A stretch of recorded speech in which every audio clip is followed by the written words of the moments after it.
Hello and welcome into the Skraby Show for Friday, October 25th, 2024. Hope you all are enjoying your Friday. Thank you for being here with me to help me close out the week. Thank you to Sean Lewis for joining us just in the last half hour on Gwen and Chris. That interview will be up shortly. I just need to get through this segment, and then I'm going to put that interview up. But you can watch me on YouTube if you would like. You just go to YouTube, search 97.3 The Fan, or you could go to my X page, which is at Matt Skraby, MattsKraby, as in boy, Y. So the World Series is still scoreless. I believe they're going into the top of the fourth inning now. So I think there was a little bit of nerves happening with the both sides, actually. I mean, it just seems like early in the game, Alex Verdugo kind of struggled with the ball in left field. Tommy Edman struggled with the ball at shortstop. And I think they've worked those nerves out. So we'll see where it goes from here. But it's 0-0 at the moment up in L.A. Now, I wanted to bring this up on the show earlier, but I was overruled. So I said, I'm going to do this tonight. And Dave Roberts came out yesterday, the Dodgers manager, as we all know. He came out yesterday and said Shohei Ohtani, there's no chance of him pitching in the World Series. Now, I saw some video of him pitching, and I know pitching in a bullpen and pitching in a game is completely different. But I saw some video of Shohei, and he looked like he was throwing with some velocity. So, do I really believe that Dave Roberts is not going to use Shohei Ohtani? Do I really believe that?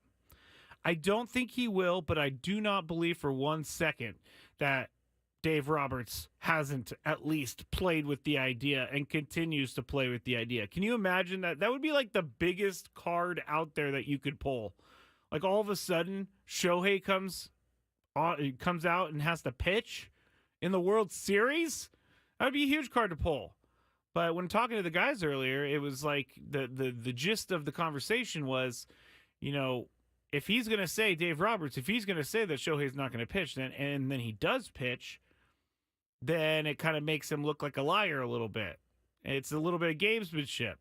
But I brought up and pushed back on, there is a difference, obviously, but Dave Roberts also was not telling the truth with the whole Manny Machado thing. And that was just earlier in this playoffs. So do I believe that he's telling the truth? No, I don't believe it that he's telling the truth. Now, I could just be saying all this and Shohei doesn't pitch at all, which is actually likely to happen. But why not? Why not just keep that in your back pocket? And McKee said something random. Just saw a woman walking a little pony in Rancho Bernardo. Let's go through, now that I'm saying Rancho Bernardo, let's go through the roll call. We got Nate, we got M. McKee, we got SD Arena, Castro, Paul, Jocelyn, Katrina, and let's see, Random Ham is here as well. Trevor is here. Dan is here. Thank you to everybody for joining us so far in the show. I know people have lots of great things to do on a Friday night, and I really do appreciate you sticking around with me here. It was, it's been kind of a weird couple weeks, I gotta say. It feels like the Padres were eliminated much longer than 2 weeks ago. I don't know why it feels that way, but I was thinking about this on the drive down because Chris brought it up earlier in the show. It's just hard, at least for maybe 30 seconds, to not think about what would have been. The Padres, I believe they would be in New York for this game one, but still, we would be getting ready for a World Series. We would be on the air right now with Padres baseball in the World Series. And it does make me feel a little sad because I really felt like this team was going to go the distance. But over the past few weeks, I have gotten over that emotion, and I'm now just excited to see what this team can do going forward. And tonight we're going to go through third base, and we're going to talk about Manny Machado. And so kind of how I do these, I go into it with my preconceived notions.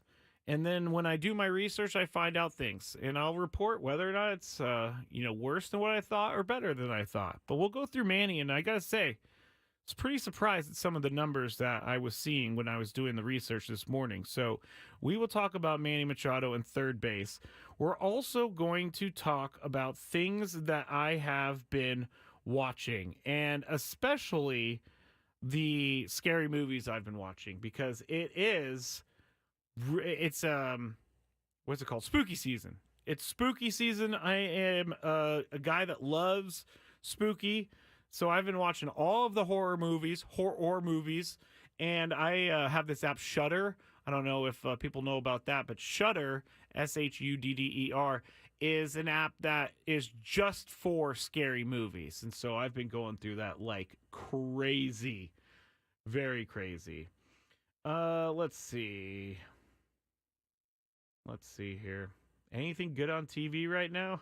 Jose does not want to watch the World Series. But I also saw this. It's Friday, so we're going to have a little bit of fun. But I also saw this article from the Wall Street Journal earlier, and I clicked on it because it was interesting. It said, the latest in-demand view for homeowners is a baseball stadium. Now, the article goes into this whole thing about how there are so many different apartment buildings and condo complexes now around the country that are building their buildings so that there is views of the field.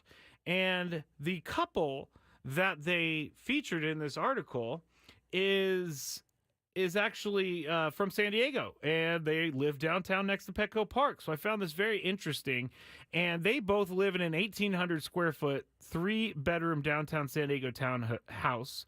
They bought their unit for $998,500 in 2007. Now, these people are both 67. They love living down here. It's in the Legend building, but they're putting it up for sale. 35% of those units have views in the stadium's direction, and the 7th floor has a shared amenity space with a 3,200 square foot deck. They also said during the playoffs that they could feel the excitement from where they are. And so if you go to the Wall Street Journal, you're going to find this article. You'll see a picture of them right outside Petco Park. It kind of overlooks, their place kind of overlooks Gallagher Square, and so you can kind of see it from there. But I think living in a place that has a view of a baseball field would be incredible. It would be. Minnesota has one. Minnesota has some. Chicago Wrigley Field has some. The Washington Nationals have some apartments that overlook the field, or at least they're building apartments that overlook the field.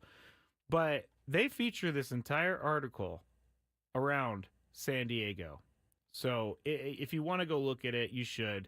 But basically what this is saying is like the new hotspot in residential buildings is actually some of these high rises or apartment complexes that are 50 stories high, 25 stories high, overlooking a ballpark. I thought that would be awesome. Also, I don't know if they actually still rent out rooms, but where the Toronto Blue Jays play, I think there is like a hotel in center field, and I think they still rent that room out because I've seen someone up there before. Like there's been a video of them up there, and so you're just in your hotel room, you're enjoying whatever it is on TV in Canada and Toronto, and then you just look out your window and there is a baseball game happening. So I need to find if I can maybe raise a bunch of, not raise money. What am I talking about?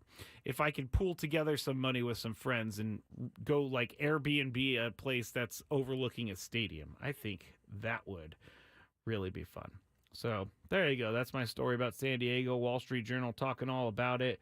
Just go to the Wall Street Journal. The article is called "The Latest in-Demand View for Homeowners, a Baseball Stadium." Now, I have also been downtown before where I can't remember the name of the building, but it's really tall. And if you're at home play at Petco Park, it's in right field and behind the corner. And on the top of the building, my friend had an apartment in there. And on top of the building, it has a great view of the field. Now, it was such a good view that it was hard for them to really police it. And so they had to have like some sign up list, and they had to have some security guards stand there at all times, making sure that people weren't sneaking their way up to the top of this apartment building. Cannot remember the name of it for the life of me, but literally you walk outside of this apartment building and it's like where I don't know what's there now, but the tilted kilt used to be there on that corner.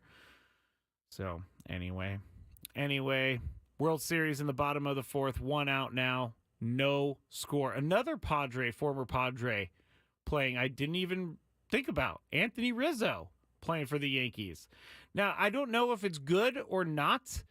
If there's so many different Padres in a game playing for other teams, like part of me thinks that it is good because that means that they are correctly evaluating talent and they're getting a lot of players on their team that are very good. But at the same time, it kind of stinks that they're playing for other teams and doing great for other teams. But a lot of these players are, at the time when they were with the Padres, weren't as good as they were now. But Anthony Rizzo is one, and Juan Soto is another. Trent Grisham is another. Tim Hill is another. Brett Honeywell is another. So there's a lot of guys that are playing in the World Series right now that have worn a Padres uniform, and I really do think that tells me AJ Preller and co. are evaluating talent correctly and evaluating talent in a way that puts the Padres at least in a place to have a good player at some point. But that doesn't help anyone when they're playing for another team in the World Series. Just doesn't help them at all. Just doesn't help them at all. All right. When we get back on the Skraby Show, we're going to go through third base, which basically is just Manny Machado. I have a lot of numbers, so I'm going to try to take you through these without confusing you.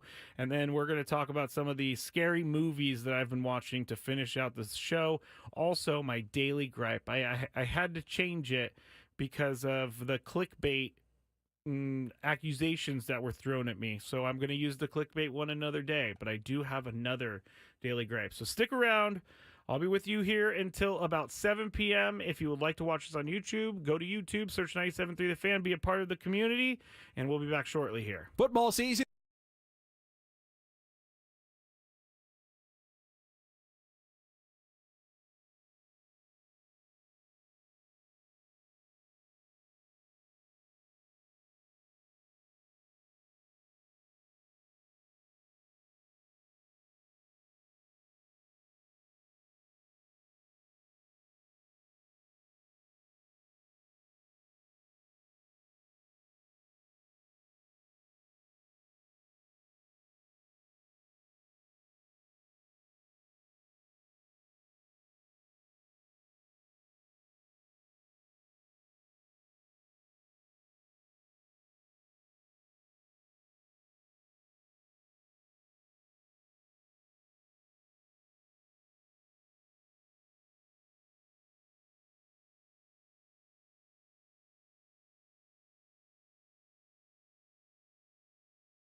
Welcome back into the Skraby Show for Friday, October 25th. I saw somewhere on the chat that someone said Skraby rule, and I agree because I got some people sticking with me here for the final show of the week on 97.3 The Fan. This week has gone slow. It's got slow. It just has kind of been a little bit of a getting used to our new life now that we are outside of baseball season. Right now on the World Series, they're showing all of the celebrities in the stands. Like, I hate that. That's something I don't like. And the reason I don't like it is because those people aren't there during the season. Come on now. You just want to show them because you want to seem cool. Yeah. That's what I'm going to go with.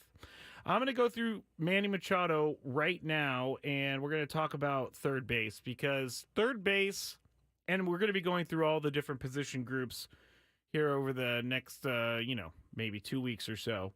But I wanted to do third base because it's one of the most, it's actually it's one of two positions that you can set it and forget it if you're making a lineup, which is Manny Machado at third base and Fernando Tatis Jr. in right field. That's pretty much set it and forget it.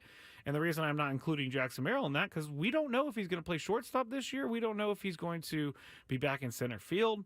So I'm going to tackle that when I get to it. But it's kind of like fantasy football. If you have someone like last night, you have Justin Jefferson, you're just going to put him in your lineup and you're not going to think twice about it unless something happens where he gets hurt or if he's not playing or whatever.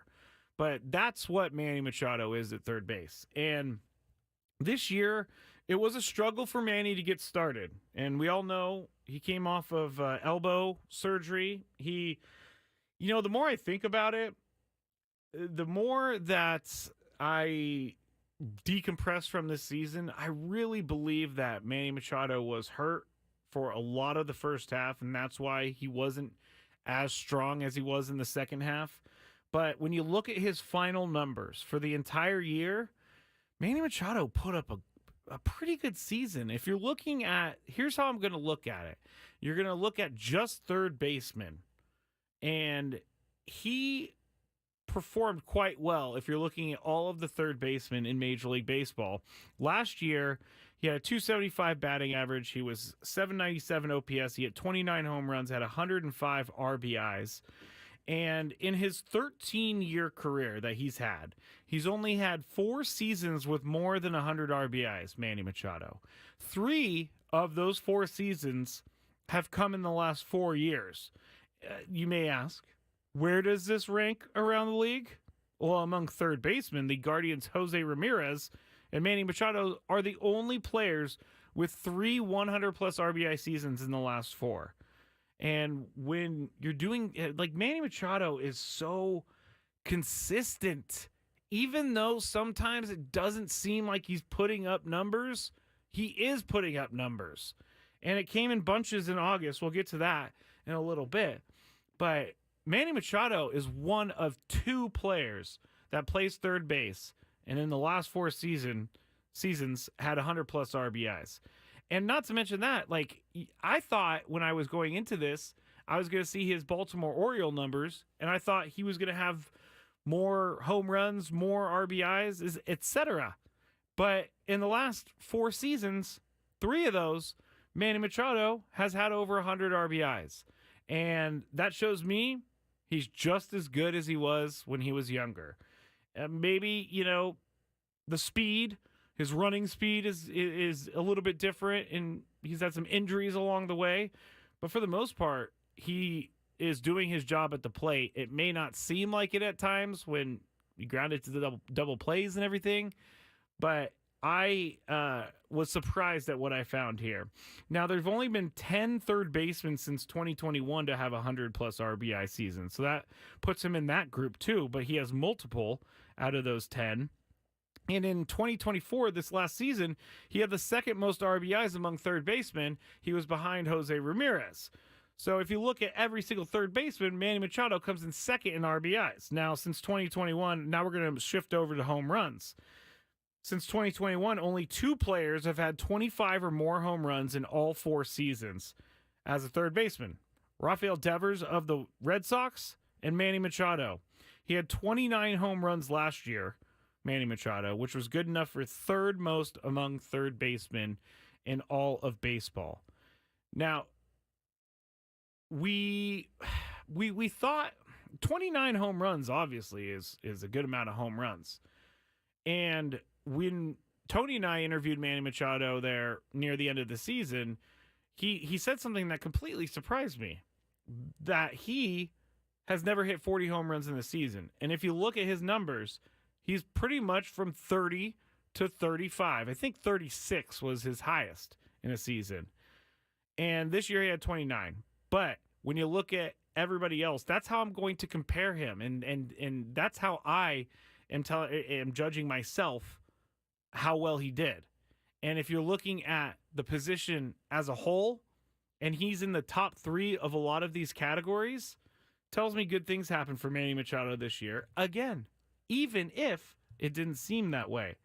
Manny is a very strange player to watch on a day in, day out basis. And he's strange to watch in this regard, that when he gets going, but it's like kind of quiet a little bit. I don't really understand it. I don't know how to explain it. But other guys, you hit 30 home runs, you feel like they hit 30 home runs during the season. And it doesn't really feel like Manny Machado is doing as much as he is doing around the league.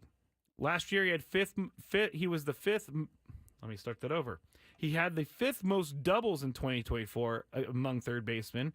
His OPS was the 3rd highest among third basemen. His slugging was 3rd best. His on-base percentage could be higher, I guess, but he's 8th best in his career at 335. His career average is actually 338, so he's right on his career average. His exit velocity last year, 92.5 mile an hour. That's the average. That's the 93rd percentile, which means he is hitting the ball hard, and he is one of the better guys in the league to do that. His bat speed, 93rd percentile, 75.3 miles an hour. And those two things tell me that he's not slowing down.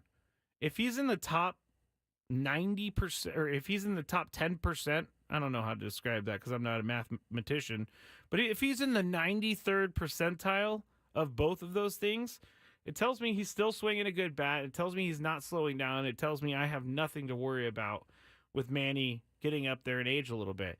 It's hard to also believe because Manny Machado has been playing baseball at the major league level for a really, really long time. So it feels like he's older than he really is.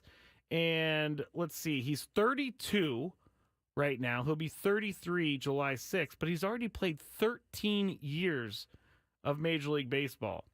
And he's played 7 seasons with the Orioles. He played 6 seasons so far with the Padres. But if you look at his power, or if you look at his batting numbers on Baseball Savant, his barrel percentage, 75 percentile, his hard hit percent, 90th percentile. Some of the things that he could improve on, his K percentage, meaning he strikes out too much, 66 percentile. His whiff percentage was absolutely dead even, or in the middle, 50 percentile. And his chase percentage, which kind of surprised me because I feel like he chases a lot, 42nd percentile. So those are some of the things that he could improve on. And if I'm going to talk about all the good that he's had, I have to bring the bad with it. This year he had the 3rd most strikeouts in his career.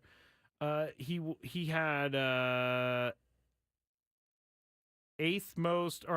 fewest walks in his career. He tied for 12th among third basemen with 45, and he tied with Max Muncy. And he also, Manny Machado, had the most ground into double plays in baseball with 25. And we've talked about that a couple times this year. And really what it means to me is that there's a lot of people on base ahead of him. And that's what Tony, Jesse, Chris, people here on the station have been saying. Does it make it easy to handle when he hits into double play? No, it doesn't at all. But he's the double play leader. Now, if you look at his entire season, the month of August was his best month. 302 he hit. And I'm saying it's his best month because he put up a ton of power numbers as well, which 7 home runs in August, 25 RBIs in August. His OPS in August was 941. He had 9 doubles, the most. So August was his best month. And September, October was not bad for him either. But really, what mattered for this team down the stretch was that Manny Machado got hot at the right time and continued to help them to win over and over and over. Let's see. Let's go to the chat real quick. I know that I saw something on here. Oh, here it is. Carl. At the end of the day, he didn't show up in the biggest games of the season, which were the last 2. What a joke. See, I feel Carl's pain a little bit. But when you're talking about a baseball player, I mean, it wasn't just Manny Machado. Even if Manny Machado was getting on base, no one else was hitting the ball. So this isn't a Manny problem. This was an entire team problem. It was not something where they had bases loaded every time Manny came up and he hit into a double play every time he had bases loaded. It wasn't like that. There was no one on base in the last 2 games of the year for him to even begin to think about driving guys in. So when you say, Carl, and it's fine, I understand that you feel that way because you know what? Manny Machado does make a lot of money, and you would think that he's responsible for some of the offensive woes there, and he is responsible for it, but I'm not going to put it all on Manny Machado, and I'm not going to call him a joke because he's definitely not a joke. I know that some people have that opinion, but Manny Machado is a very important part and piece to this team. So Carl, I understand, but I don't really think about him in a way in the playoffs like he choked because it seemed like the entire team was having trouble hitting. Let's see. What else do we got going on here? Nate says Manny is solid at third. Bat could be better with runners in scoring position. Dan also says what I said. I just read this. The Padres as a team didn't show up last 2 games of the season. Rod says, and still no respect for Manny. Put some respect on his name in my Will Smith voice. Huh? Will Smith being the catcher for the Dodgers. That Will Smith. The Mr. Irrelevant Will Smith. Manny is a beast, especially when those balls are coming in hot with a bounce. He makes it look so easy. He's talking about defensively. Yeah, Ivan's right. He does make it look really easy. And he didn't play enough games this year to qualify for a Gold Glove. And so that's why he's not a nominee for a Gold Glove. But I think that he's for anyone out there that thinks he is the problem of this team, I don't know what to tell you. I'm out of things to say because I do encounter people all the time that are like, "Oh, that Manny guy, I can't wait to get him off the team." My first response is, "Well, good luck because he's under contract for like another 10 years or whatever. So he's going to be on this team forever." And Manny Machado is going to lead a lot of the record books. Now, Tony Gwynn is going to lead a lot of the stats that only Tony Gwynn can reach, like batting average and everything. But Manny Machado is now the home run leader for the Padres. Like it or not, he is going to be in the record books for all of time. Ivan also says, if you have ever played at any level of baseball, you know that the game is very hard. It is very hard. I played baseball a lot back in the day. Actually, I thought baseball was my best sport. Decided to play football in high school instead. I don't know if I would have ever made the high school team or anything like that. Probably doubt it because my high school team, Costa Canyon, won the national championship or something when I was a senior. But baseball was one of those things that I loved, but I would get so frustrated with because when you go into a slump, there is nothing easy about being in a slump. It makes you feel, it changes everything. Your whole day is just changed. Your whole week is just changed for the worse if you're in a slump. So, there you go.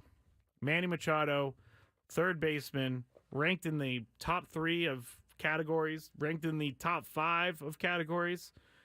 Manny Machado had a great season. Unfortunately, the bats did not show up in the playoffs, and we will have to build on that for next season. We really would have to build on that. All right, I have a update on the World Series, and I'm also going to tell you a little hack that I've used all year with going to games and everything. But the little update on the World Series, the Dodgers are up 1-0 right now at the end of the 5th inning. So we will keep an eye on that as we go. But when we get back, I'm going to tell you about the ticket thing I was just talking about. And I'm also going to go over some of the scary movies that I've been watching leading up to Halloween. So stick with me, one more segment here of the Skraby Show on 97.3 The Fan. Ben and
Don't let AI dictate your fantasy lineup. Instead, get bite-sized fantasy football analysis in your ears. Listen to the Sleeper King podcast, giving you all the fantasy insight you'll need in just 20 minutes a day.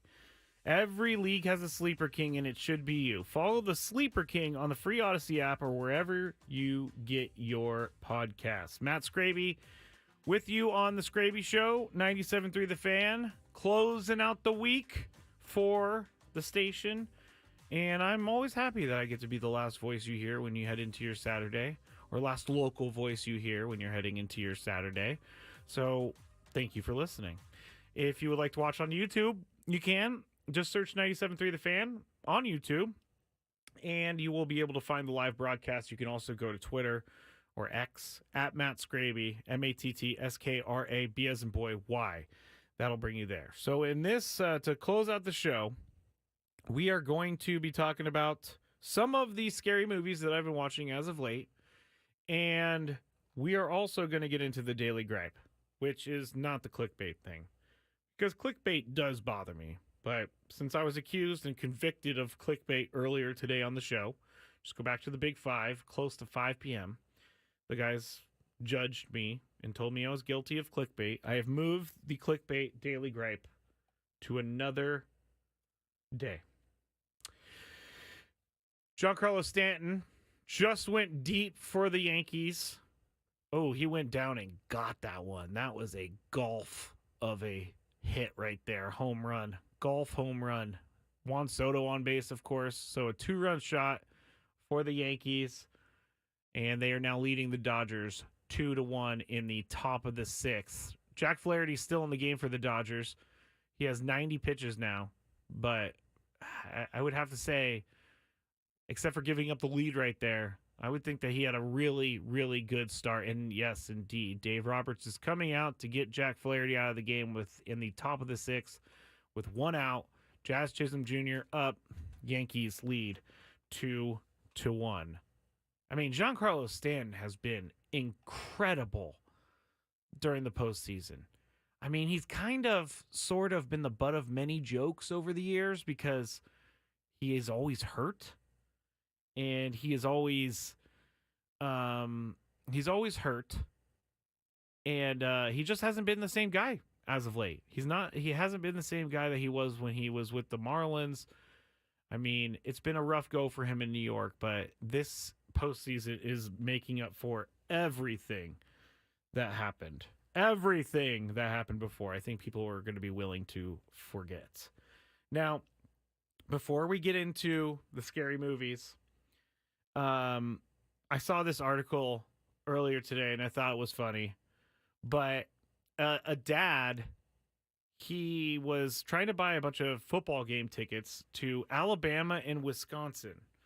And so he really wanted to get tickets to Alabama and Wisconsin for his family. But I guess what happened was he was drinking when he was buying these tickets, which is, a bad combination. He ended up he bought 14 tickets to the Alabama-Wisconsin game back in September.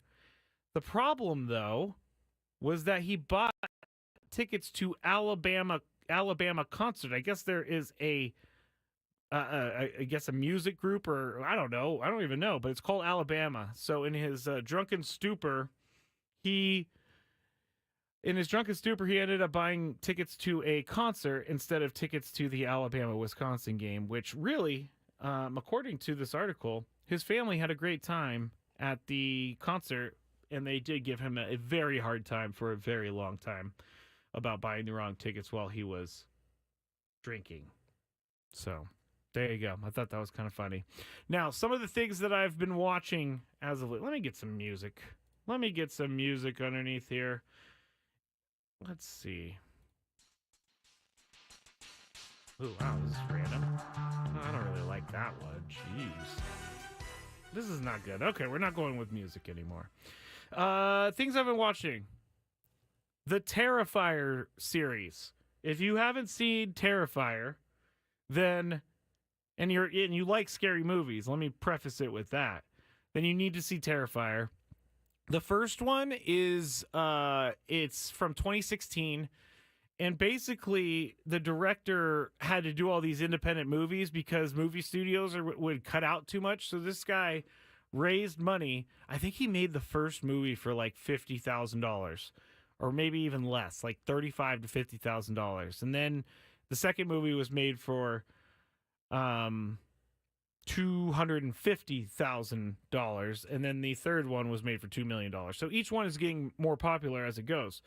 But the first one is really, really, really good for an independent horror movie. It's so good. Like, I was watching it again last night, and I just enjoy everything about the Terrifier movies. Now, if you're not a fan of clowns, you're not going to like this movie. And M. McKee said, my 12-year-old wanted to be the Terrifier clown dude for Halloween.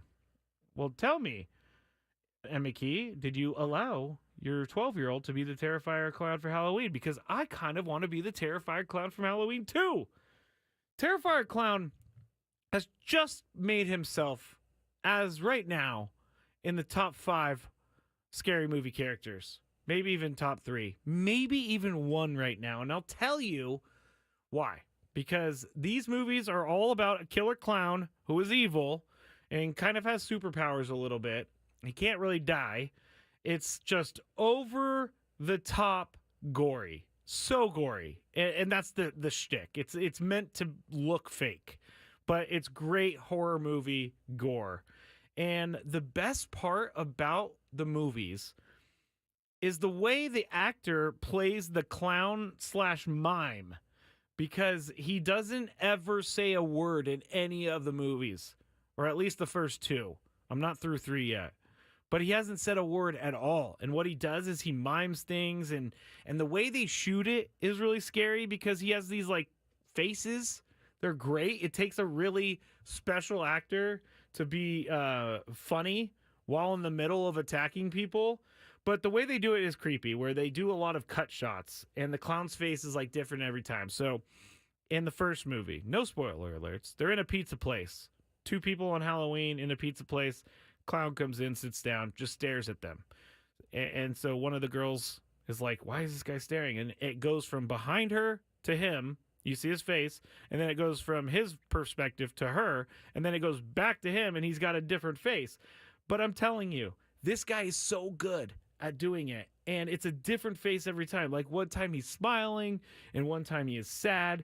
It doesn't really sound creepy, but it really is creepy. And in these movies, there are some jump scares, but you could feel them coming. The second one is pretty good, but it's more involved with the story. It's more of not a commercial movie, because he did this on his own. I think his name is Damien Leone. He did this on his own. And Terrifier movies, I love. And everybody knows I love scary movies. And I have been watching these on loop for the last week or so. And Emma Key said no. She would not let her 12-year-old be the Terrifier clown. My favorite part of the Terrifier clown is, like, he has this little hat.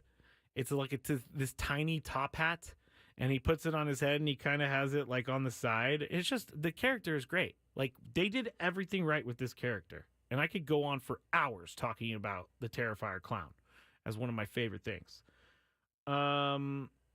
Rod said, Skraby, have you watched The Penguin on Max? Very good. I'm waiting for the Penguin to stop its season so I can just watch it through. I don't like watching shows anymore. Maybe this is like Chris's DVRing. I don't like watching shows anymore that are like single release episodes where you have to wait every week for a new episode. I just avoid all the spoilers I can, and I wait for all the episodes to come out, and then I watch it. Jeremy said, scary movies just make me laugh. There's got to be one movie, Jeremy, that scared you. Got to be one movie that scared you. Some of the other things I've been watching on Shudder, like I said, is it's like the horror movie Netflix. It's called The Sadness, and it's not an American movie. I think it's either Japanese or Korean, but it's about zombies. I love a good zombie movie. I'm a big fan of World War Z. I think World War Z is a great movie because it was like one of the first times that I saw zombies like run and sprint instead of just like walk around. And stumble around. Like these zombies in World War Z are incredible. They are very aggressive, and I thought that movie was awesome. So World War Z, but the sadness is about a zombie type outbreak where the people it's like World War Z mixed with, let me see, it's like World War Z mixed with the Purge. That's it.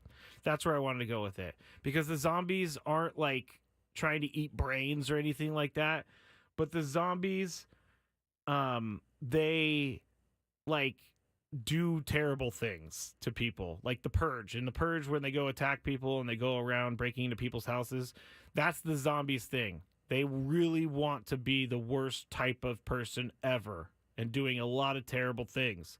So The Sadness is a pretty good movie if you can find it outside of Shudder. Last thing I had was, I just watched this week. It was that good. It was that good. Escape at Dannemora is on Netflix.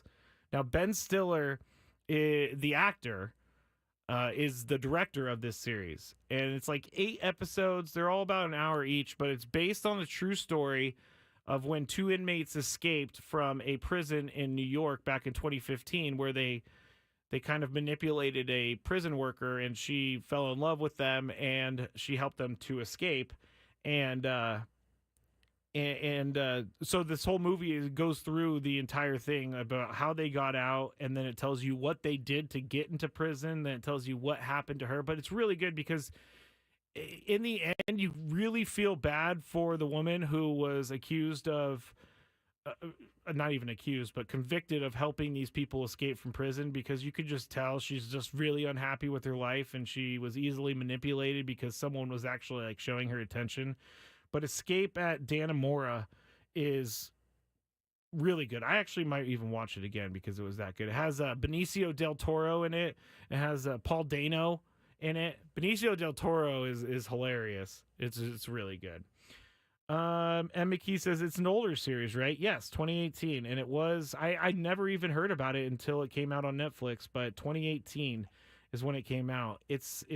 Please watch it and let me know what you think about it. Also, if you watch Terrifier or any of the Terrifier movies, please watch it and tell me what you think about the Terrifier movies, what you think about the clown. It's not necessarily scary, but it's just a good movie all the way around. Jeremy says, Skraby, if you checked out Haunted Trail in Balboa Park, I would recommend Reign of Terror in Thousand Oaks. Oh yeah, Patricia Arquette's in Escape at Dannemora as well. I have been to the Haunted Trail at Balboa Park. For a guy who loves scary things, I do not like to be in those haunted houses because I'm extremely jumpy and I'm extremely just on edge. And the last time I went to one of those things, someone jumped out at me and I pushed them, and I wasn't supposed to push them, and so they removed me from the experience. But oof.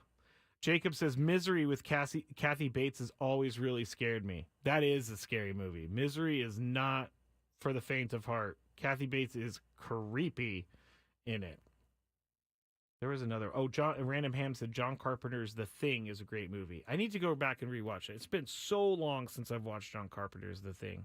I should go back and watch it. But it's about this time. What's annoying Skraby today? Let's find out. It's time for the Daily Gripe. All right, quickly, because I'm way over my time, but the Daily Gripe today is when I went to Kohl's. You know I love to use my Kohl's cash. I went to Kohl's, and the Kohl's that I was in had Halloween decorations up, but they're already playing Christmas music. Like, I'm not a Christmas music snob. I don't hate Christmas music. I actually really, really, really like Christmas music. And I'm fine with Christmas music being played during the season, the holiday season. But having Christmas music before Halloween seems sacrilegious and borderline illegal. So I was sitting there thinking, man, we are skipping over the Halloween movie or Halloween music. We're skipping over Thanksgiving. We're just going right to Christmas. I know that's how it's going these days, but we cannot forget about Halloween. Even though I wasn't the biggest Halloween kid, I love the spooky season. Oh, Luis said Patricia Arquette is excellent, yes, in Escape at Dannemora. But yeah, I don't know. I'm all over the place right now. But final daily gripe, Christmas music, way, way too early. All right. Thanks to everybody for listening this week. Thanks for joining me. I'll be back. We'll be back on Monday, the whole station, and then Skraby Show back on Tuesday. Have a great weekend. Be safe. Go watch those scary movies, Terrifier, The Sadness, and then watch Escape at Dannemora.